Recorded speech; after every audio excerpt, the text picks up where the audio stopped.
Hello, my name's Josh. I usually love movies and talk about them all the time here on my channel, but I also love the Philadelphia Flyers. And that's why this season I'm doing the Flyers Weekly Update, a brand new show where I talk about the Flyers, what games they had each week, the things I like, the things I don't like, and just track the progress through this whole entire season for this young, up-and-coming hockey team from Philadelphia. Welcome aboard.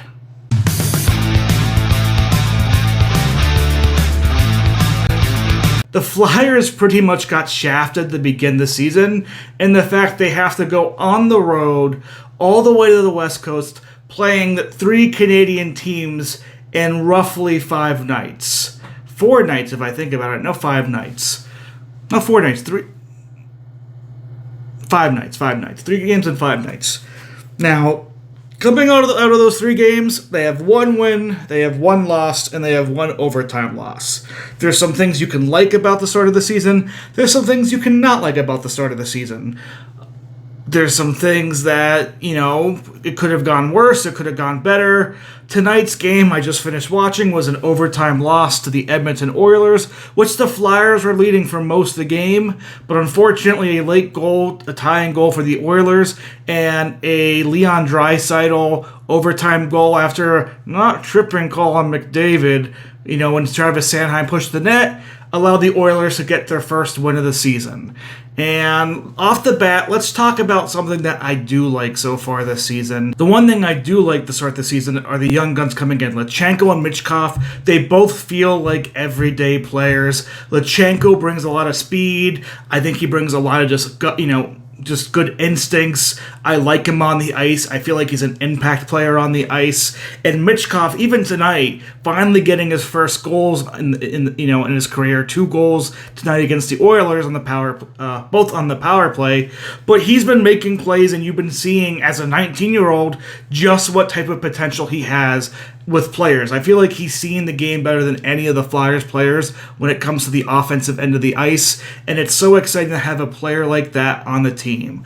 Lutchenko and Michkov are 2 people I hope we can see for a long time. And honestly, I wouldn't mind if we start seeing them on the ice together on the same line, because I think just starting them to have that chemistry in year 1 is just the right move to make with a team who may or may not be going towards the playoffs this year. Another thing to like off the bat has generally been our penalty kill. We didn't give up any power play goals tonight against the Edmonton Oilers. I know they're struggling, but they still have McDavid, Draisaitl, Hyman, and Bouchard.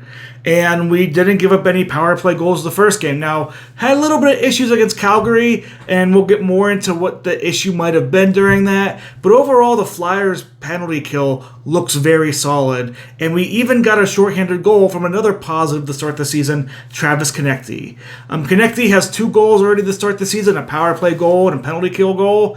And, I like the way he's looking. One of the biggest things I said in my initial watch-along stream of the Vancouver game with the Flyers is we need Konecny to step up and be a 40-goal type scorer. He's getting paid pretty heavily here soon as a winger. We need him to be stepping up and being that 40-goal scorer if we want this team to succeed and have a run at the playoffs. He needs to take that next step, and I'm hoping he's able to take it this year.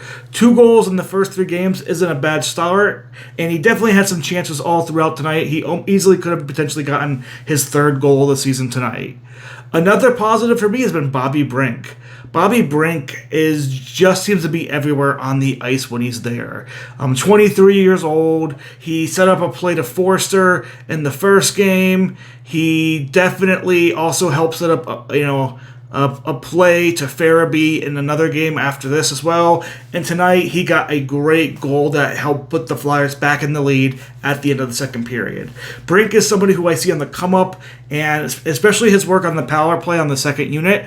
I've really been enjoying Bobby Brink this season, and I'll put Tyson Forster, right there as well. I think he's looked absolutely tremendous this season. Another, 23 or younger guy.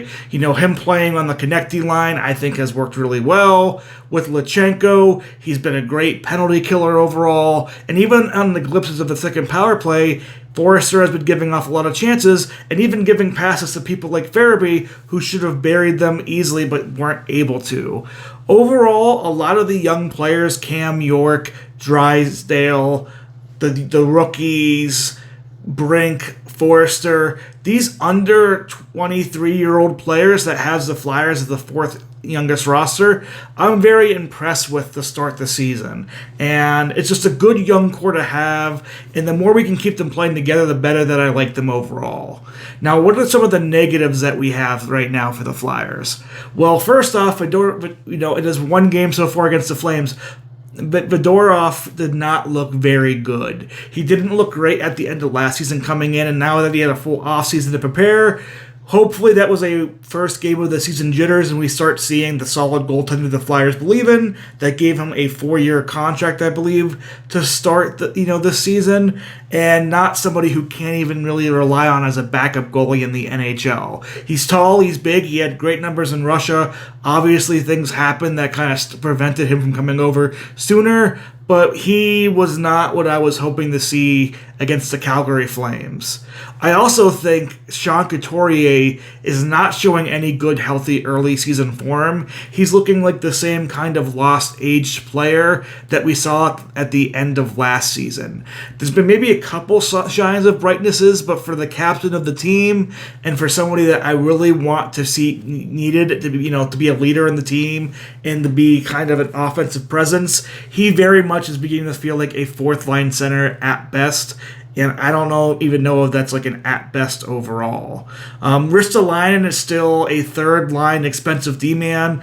I don't know how we're going to get out of that contract, if ever, but it's just another sign of the Fletcher era contract making that is hampering this team down. But overall, I just have been enjoying a lot of what I've seen from the Flyers in the very beginning of the year. Like I said, their penalty power play looks a little bit better than it did last season. I definitely think the Michkov and Lutsenko rookies, each on their own line, is adding a different flavor. And even people like Brink and Forrester on that second line, I feel is making it more dynamic than we've ever seen. And Michkov on that first line is at least making different passes, different plays to put the puck in scoring positions that I don't think we were seeing at all last year or the last couple of years, where the Flyers were easily the most embarrassing power play team in the NHL. But yeah, 1-1-1. That's how we start.